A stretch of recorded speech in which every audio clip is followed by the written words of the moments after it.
दोस्तों जल्दी से अपने चैनल और गुरु जी को सब्सक्राइब कर लें और इस घंटी पर क्लिक कर दें ताकि आपको पता चल जाए कि अपना इंग्लिश का पीरियड शुरू हो चुका है। हेलो स्टूडेंट्स, कैसे हो आप लोग।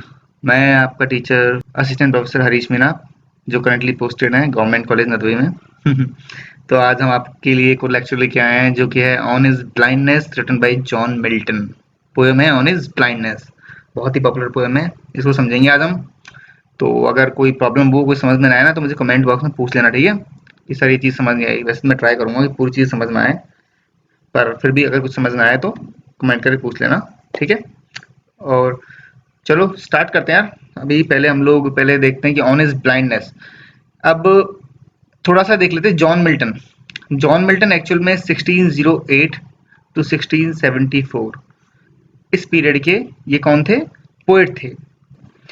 तो ये किस पीरियड से बिलोंग करते हैं।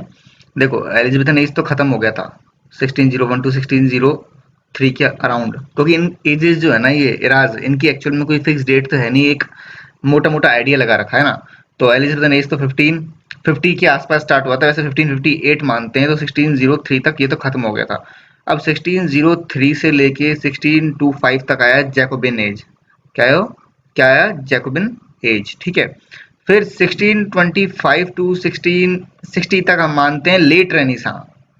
लेट रेनेसां, तो लेट रेनेसां, एक तो ये लेट रेनेसां में फॉल करते हैं, दूसरा 1660 के बाद में, सॉरी 1660 टू 1700 तक आता है रीस्टोरेशन एज।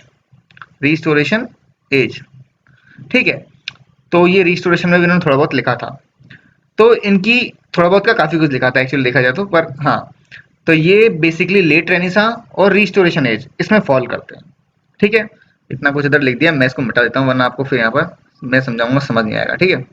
तो बेसिक चीज हमें समझ में आ गई कि किस एज को बिलोंग करते हैं। हमको एज ए लिटरेचर स्टूडेंट ये पता होना चाहिए कि कौन सा राइटर किस एज को बिलोंग करता है। तो जॉन मिल्टन लेट रेनेसां और रिस्टोरेशन एज में फॉल करते हैं। अच्छा, तो देखो अब एक चीज कि जैसे कि ये फेमस रहे हैं, ब्रिटिश पोइट हैं, पहली बात तो ब्रिटिश पोइट रहे हैं और बहुत ही famous, one of the greatest English writers हैं। इंग्लिश राइटर्स मतलब इंग्लैंड के राइटर्स और इंग्लिश लैंग्वेज के राइटर भी, ठीक है। वन ऑफ द ग्रेटेस्ट रहे हैं, ठीक है। और इन्होंने जो पोइट्री लिखी ना, इनकी पोइट्री फेमस थी, एपिक पोइट्री। वैसे तो सोनेट्स भी लिखी हैं, पर एपिक पोइट्री बहुत फेमस है क्योंकि इन्होंने जो एक चीज लिखी है, एक बहुत ही फेमस किताब लिखी, पोइट्री लिखी, कहने का मतलब एपिक पोइट्री लिखी, जो थी पैराडाइज लॉस्ट। क्या थी, पैराडाइज लॉस्ट, जो कि 1667 की समथिंग 1667 में पब्लिश हुई थी। मतलब इन्होंने फिर उसके बाद में पैराडाइज रीगेन्ड भी लिखी है ना, सैमसन एग्नेस्टिस, और कई सारी इनकी थी। तो वो जो बहुत पॉपुलर इनकी मतलब पोइट्री रही, तो ये एपिक पोइट्री के लिए बहुत ही पॉपुलर रहे हैं और अपनी सोनेट्स के लिए भी काफी फेमस रहे हैं। जो आज हम पढ़ने वाले हैं वो एक सोनेट ही है। ठीक है। तो अभी हम लोग आते हैं हाँ एक चीज और, क्योंकि ये थोड़े से पॉलिटिकली एक्टिव भी रहे थे, है ना। पहले ये इंग्लैंड की जो काउंसिल ऑफ स्टेट्स थी उसके अंदर मतलब पद पे रहे, मंत्री पद पे रहे। उसके बाद में जब 1648 में क्या हुआ, 1648 में इंग्लैंड में तख्ता पलट हो गया, है ना। तख्ता पलट हो गया और सत्ता चली गई रिवोल्यूशनरीज के हाथ में। ओलिवर क्रॉमवेल, ओलिवर क्रॉमवेल नाम का एक बोल सकते हैं रेवोल्यूशनरी था, उसके हाथ में सत्ता चली गई। तो उसने 12 साल राज की, एक तरह से बोल सकते हैं 1648 टू 1660 तक ओलिवर क्रॉमवेल का राज रहा। उसके अंडर में भी ये रहा एक अच्छे पद पर, उसके अंडर भी ये मतलब पद पे रहा। तो एक तरह से पॉलिटिकली भी एक्टिव रहे।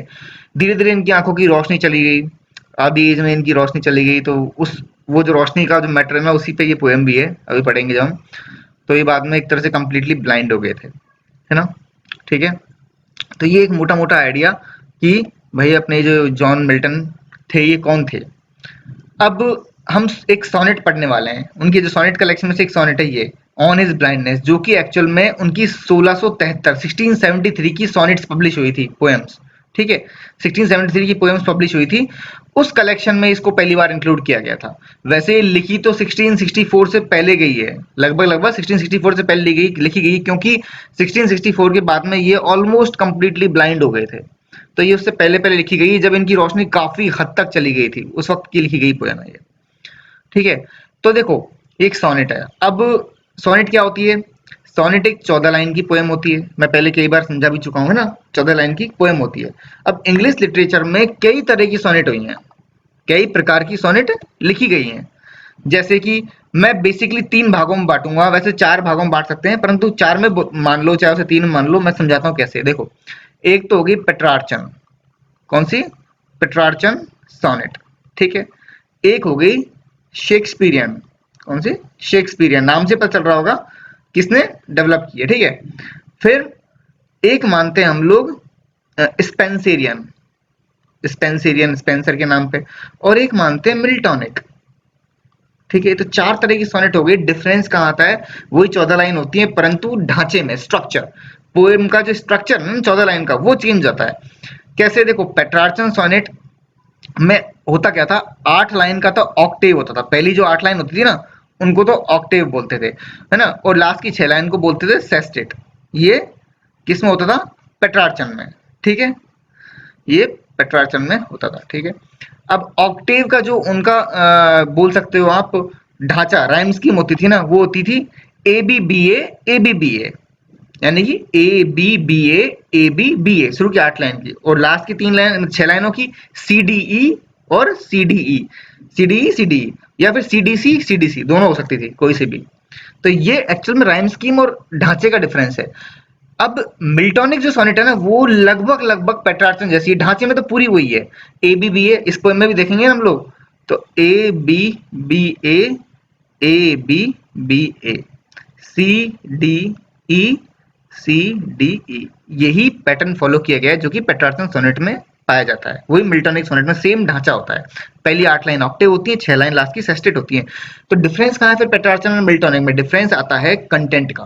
Petrarchan sonnet basically romantic love पर based sonnet, romantic love, nature, इसके ऊपर बेस्ड हुआ करती थी। परंतु मिल्टॉनिक सोनेट्स में आपको पॉलिटिक्स भी मिलेगी, मोरालिटी, नैतिकता भी मिलेगी। ये चीजें पेट्रार्चन सोनेट्स में नहीं होती थी। साथ में मिल्टॉनिक सोनेट में एक चीज और डिफरेंस आती है कि भाई जो एनियमेंट का इस्तेमाल होता है पोएट्री में फ्लो बनाए रखने के लिए। मैंने एनियमेंट बहुत बार समझाया है पोएट्री समझाते वक्त। एनियमेंट क्या होता है? जब एक लाइन यहाँ पूरी नहीं होती और वो सेंटेंस अगली लाइन में कंटिन्यू होता है, जैसे इसमें कई जगह है, though my soul more bent to serve therewith, ये बेंट के बाद में कंप्लीट नहीं हुई लाइन, तो यहाँ आगे कंटिन्यू है, तो इसको एनियमेंट बोलते हैं। तो एक्चुअल में जो मिल्टन थे ना, वो अपनी सोनेट्स में एनियमेंट का काफी इस्तेमाल करते थे पोएट्री में फ्लो बनाए रखने के लिए, ठीक है। ऐसा पेट्रार्चन सोनेट्स में नहीं होता था। तो ये डिफरेंस है कंटेंट का थोड़ा सा। बाकी एक्चुअल में देखा जाए ना तो ढांचा तो सेम ही होता है इनका, है ना।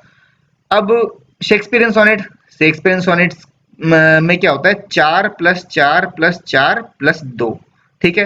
यानी कि 4 लाइन के 3 क्वार्टरेंस, 4 लाइन के 3 क्वार्टरेंस, 12 लाइन, और 1-2 लाइन का लास्ट में कूपलेट यानी दोहा, ये होता था। और इनका जो राइम स्कीम होता था ना शेक्सपियरियन सोनेट्स का, वो होता था ए बी, ठीक है, सी डी, ई एफ और जी जी। अब देखते हैं स्पेंसरियन सोनेट जो है ना, उसका भी सेम ही ढांचा होता था, 4 प्लस 4 प्लस 4 प्लस 2, पर डिफरेंस किसका है? राइम स्कीम का है। स्पेंसरियन सोनेट में राइम स्कीम होती है A B, B C D और ई ई। ये देखो, ये डिफरेंस है। ये हो गई अपनी शेक्सपियरियन सोनेट की राइम स्कीम, ठीक है। ये शेक्सपियरियन सोनेट की राइम स्कीम होगी, और ये किसकी है? स्पेंसरियन सोनेट की राइम स्कीम। और जैसे बताया पेट्रार्चन और मिल्टॉनिक, पेट्रार्चन और मिल्टॉनिक की तो सेम ही राइम स्कीम है, A B B A, C D E या सी डी सी, कोई भी एक चलेगी लास्ट के सेस्टेट में, ठीक है। तो इस तरह से बस डिफरेंस किसका था, हमने देखा ढांचे का और राइम स्कीम का। पेट्रार्चन, अब देखो शेक्सपियरियन और स्पेंसरियन किसको फॉलो करते हैं? मतलब 4 लाइन का एक क्वार्टरेन, फिर 4 लाइन का एक क्वार्टरेन, फिर 4 लाइन का एक क्वार्टरेन, और लास्ट में 2 लाइन का दोहा। इस तरह से एक तरह से आप पोएम को डिवाइड कर सकते हो, किसको? शेक्सपियरियन या स्पेंसरियन सोनेट को, ठीक है। राइम स्कीम डिफरेंट हो जाएगी। बाकी बेसिकली पोएम तो वही 14 लाइन की होती है, मैंने पहले बताया। बस उसको एक तरह से इंटरनली डिवाइड कर रखा है कि 4 लाइन के 3 क्वार्टरेन्स, 2 लाइन का कुपलेट, और इसमें 8 लाइन की ऑक्टेव, 6 लाइन का सोस्टेट, बस सेस्टेट, बस ये डिफरेंस है ना। तो चलो अभी हम मेन पोएम पे आते हैं। हमने समझ लिया है डिफरेंस, सोनेट्स कौन कौन सी होती हैं, डिफरेंस पेट्रार्चन मिल्टन सोनेट में क्या डिफरेंस है, और बाकी सोनेट्स कैसी हैं। चलो इन सबको मैं मिटा देता हूँ, आपने आई होप ये समझ लिया होगा, ठीक है। चलो अब आते हैं मेन टेक्स्ट पर अपने। तो मेन टेक्स्ट अपना ये रहा। चलो स्टार्ट करते हैं कि when I consider how my light is spent, कि देखो इसमें मिल्टन है ना, मिल्टन जैसे मैंने बताया कि वो काफी अपनी लाइफ मतलब लाइट खो चुका है एक तरह से, उसकी मतलब बोल सकते हो कि उसको दिखना काफी हद तक कम हो चुका है, वो अंधेपन की तरफ बहुत स्पीड से बढ़ रहा है। तो वो उसी की बोल रहा है कि when I consider how my light is spent. यहाँ पे जो लाइट शब्द है ना, उसको हम दो तरीके से दे सकते हैं, आंखों की रोशनी वाली लाइट भी, और लाइट को यहाँ पर वो लाइफ के लिए एक मेटाफर भी हो सकता है। क्या है? मेटाफर। लाइफ के लिए मेटाफर भी है वो, कि जब मैं ये सोचता हूँ कि कैसे मेरी लाइट खर्च हो गई, कि किस तरीके से मेरी आंखों की रोशनी चली गई, या फिर किस तरीके से मेरा जीवन खर्च हो गया जब मैं देख सकता था, वो टाइम खर्च हो गया। तो दोनों चीज आती हैं। लाइट का यहाँ पर मतलब मेटाफर है, लाइफ के लिए मेटाफर बोल सकते हो, और बाकी आप लाइट मतलब आंखों की रोशनी, दोनों चीजें। ठीक है। तो वो बोल रहा है कि जब मैं सोचता हूँ कैसे मेरा जीवन खर्च हो गया जब मैं देख सकता था, या मेरी आंखों की रोशनी चली गई उस दौरान, before half my days. E R E का मतलब होता है बिफोर, पहले, कि बिफोर हाफ माई डेज, कि मेरी जीवन के आधे दिन भी नहीं बीते थे और मेरी आंखों की रोशनी चली गई। In this dark world and wide, किस इस अंधेरे भरे संसार में, जो कि इतना विशाल संसार है, वर्ल्ड एंड वाइड, यानी कि ये संसार इतना बड़ा है। अब मेरे लिए एक तरीके से बोल सकते हो ये संसार वैसे ही अंधकार से भरा हुआ था, अंधकार से भरा मतलब इग्नोरेंस, अज्ञानता वाला अंधकार, और भी बहुत तरह की डार्कनेस हो सकती है। तो ये संसार वैसे ही अंधकार से भरा हुआ था, ऊपर से अब मेरे लिए तो ये फिजिकली भी अंधकार से भर गया है, क्योंकि अब मुझे नजर ही नहीं आ रहा है कुछ, यानी कि अब मुझे दिखना बंद हो गया है, तो मेरी रोशनी चली गई है, तो मेरे लिए तो अब ये वैसे ही अंधकार में संसार हो गया है। तो देखो यहाँ वर्ल्ड एंड वाइड, तो इसमें एक तरह से क्या इस्तेमाल हुआ है, इसमें हुआ है कॉन्सोनेंस, कॉन्सोनेंस। ठीक है। क्यों हुआ है? द वर्ल्ड, वाह वाह, वाह तो व्यंजन है, क्या है? कॉन्सोनेंट है। रिपीटेशन ऑफ कॉन्सोनेंट एलिट्रेशन में आता है, परंतु रिपीटेशन ऑफ कॉन्सोनेंट कॉन्सोनेंस में भी आता है। पहला वर्ड कॉन्सोनेंट भले ही है, परंतु उसके तुरंत बाद वॉवल चेंज हो गया है, ओ और आई, तो ये कॉन्सोनेंस है। जब वॉवल चेंज नहीं होता तो हम एलिट्रेशन मानते हैं उसको। ठीक है। And that one talent which is that to hide lost with me useless. अब वो बोल रहा है कि और जो एक टैलेंट है, यानी मुझे भगवान ने एक टैलेंट दिया था। कौन सा टैलेंट? राइटिंग का टैलेंट, लिखने का टैलेंट, पोइट्री लिखने का टैलेंट, कि जो मुझे भगवान ने एक टैलेंट दिया है ना, which is death to hide, वो जिसे सिर्फ मृत्यु छुपा सकती थी, उस टैलेंट केवल, यानी मैं मरता तभी वो टैलेंट खत्म होता, वो एक्चुअल में लॉस्ड विद मी यूजलेस, वो मेरे साथ में अब बेकार पड़ा हुआ है। वो ऐसा क्यों बोल रहे हैं? वो ऐसा इसलिए बोल रहे हैं कि अब दिखना ही नहीं दे रहा ना, अंधे हो गए हैं, तो पोइट्री कैसे लिखेंगे, लिख कैसे पाएंगे? तो वो उसी के लिए बोल रहे हैं कि एक टैलेंट जो मुझे भगवान ने दिया एक्चुअल में, that one talent which is death to hide, वो टैलेंट एक्चुअल में सिर्फ मृत्यु ही छुपा सकती थी, उस टैलेंट को खत्म कर सकती थी। वो टैलेंट एक्चुअल में अब मेरे साथ में यूजलेस पड़ा हुआ है, किसी काम नहीं आ रहा।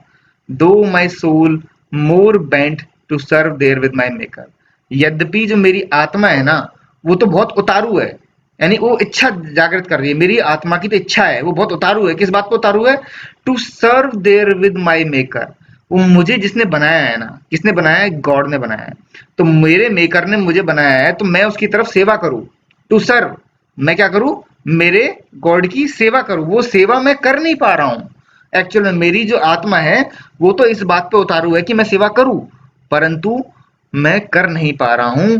इस बात का मतलब उसको एक मलाल है, दुख है, कि वो बोल रहा है कि देखो मेरे को टैलेंट मिला जिससे सिर्फ मृत्यु छुपा सकती थी, वो टैलेंट अब मेरे साथ यूजलेस पड़ा हुआ है, और जो मेरी आत्मा है ना, वो तो चाहती है कि मैं सेवा करूं, मेरे मेकर यानी मेरी जिसने मुझे बनाया है, मेरे भगवान की मैं सेवा करूं, and present my true account, और उसके सामने मैं अपना सही अकाउंट प्रस्तुत करूं। अकाउंट का मतलब मेरा लेखा जोखा, या फिर मैं कितना उसको मानता हूं भगवान को, या मैंने क्या कर्म किए हैं, मतलब कहने का मतलब मैं उसकी प्रशंसा में कविताएं लिखूं, उसके बारे में लिखूं, है ना।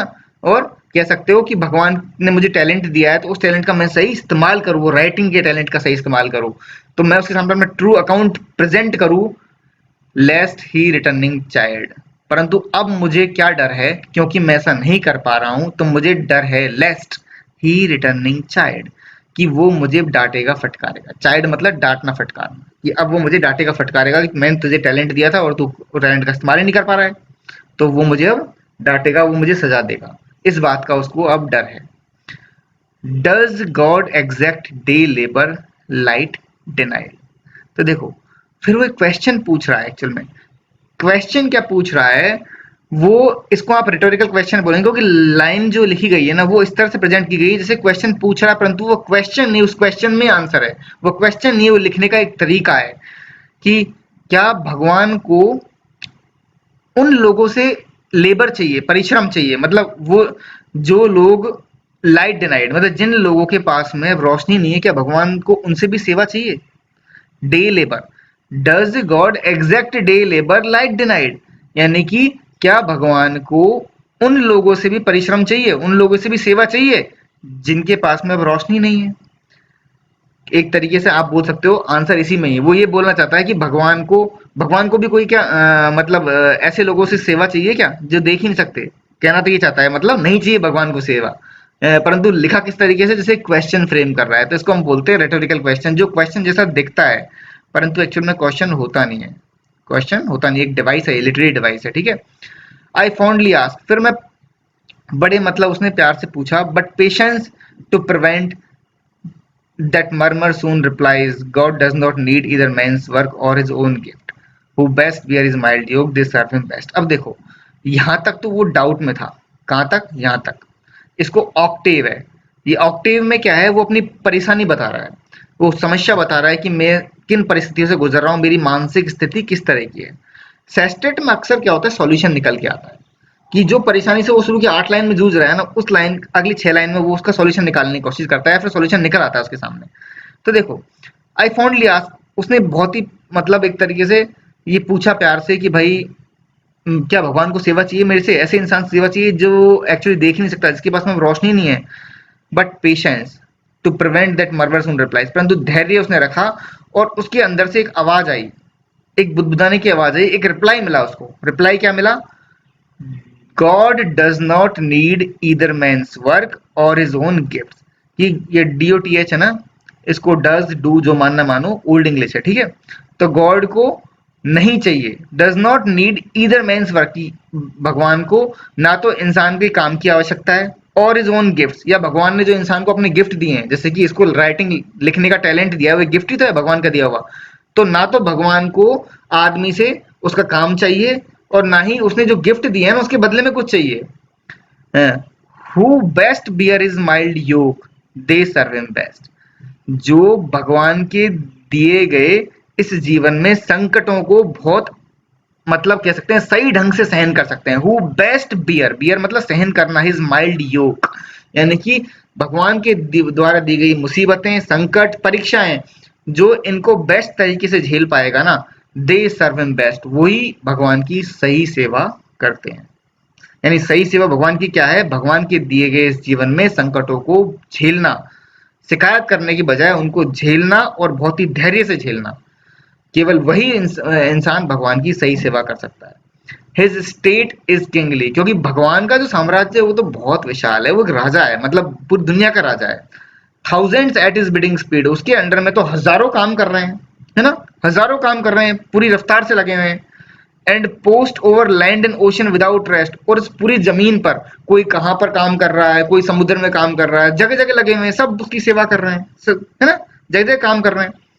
दे also serve who only stand and wait, बहुत ही फेमस लाइन है कि लेकिन इतने सारे लोग काम कर रहे हैं, परंतु जो व्यक्ति केवल स्टैंड एंड वेट, खड़ा रहता है, यानी धैर्य से खड़ा रहता है और इंतजार करता है। इंतजार किस चीज का करता है कह सकते हो, वो मुसीबतों को जो झेल रहा है उनको बहुत ही पेशेंस से खड़े रखिए। खड़े रहने का मतलब यहाँ पर झेलना है, कि वो जो इंसान बहुत ही धैर्य से अपनी जीवन की मुसीबतों को झेलता है और वेट करता है उन मुसीबतों का एंड होने का, वो इंसान भी भगवान की सेवा उसी तरह से करता है। उसकी उसका ये जो झेलना है, जो पेशेंस है ना, ये भी उसी तरह से सेवा माना जाएगा जिस तरीके से हजारों लोग जगह जगह अपने अपने काम कर रहे हैं और वो भगवान की सेवा कर रहे हैं।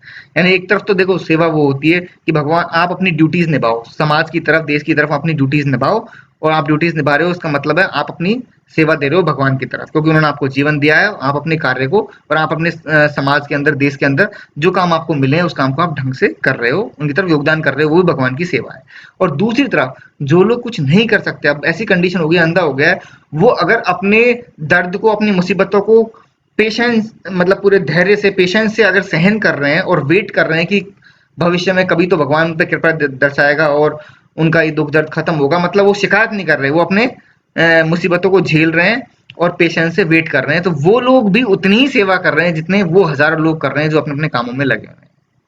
समझ गए ना बात को, क्या वो कहने का मतलब है? तो ये अपनी छोटी-सी पोएम थी। लास्ट की 6 लाइन में एक्चुअल में सेस्टेट हो गया, इसमें सॉल्यूशन निकल गया इसके दिमाग में कि भाई ऐसा मत सोच कि तू कुछ नहीं कर रहा है या भगवान तेरे को सज़ा देंगे कि जो उन्होंने टैलेंट दिया है, तू टैलेंट का इस्तेमाल नहीं कर पा रहा है, ऐसा नहीं है। भगवान को तेरे काम की ज़रूरत नहीं है, ना ही भगवान के दिए गए गिफ्ट के रिटर्न में उनको कुछ चाहिए। तू बस पेशेंटली वो झेल, पेशेंटली जो तुझे मुसीबत मिली है उसको झेल, और जब तू झेल पाएगा और बिना किसी शिकायत के इस दौर से निकल पाएगा, तो वो भी भगवान की सेवा ही मानी जाएगी, उतनी ही बराबरी से जितनी बाकी लोग सेवा कर रहे हैं, काम कर रहे हैं अपना। ठीक है? तो समझ में आ गया ना? पोएम क्या है? बहुत सिंपल सी पोएम है, ईज़ी पोएम है। अगर कुछ समझ में नहीं आया हो तो मैसेज करके पूछ लेना। बाकी इसका मैं क्रिटिकल एप्रिसिएशन डाल दूँगा जल्दी ही। तो उसमें मैं समझाऊँगा इसमें कौन-कौन से फिगर ऑफ स्पीच इस्तेमाल हुए हैं, फलाना-ढिकाना, जो सब चीज़ मैं समझाता रहता हूँ, वो सब समझाऊँगा, ठीक है?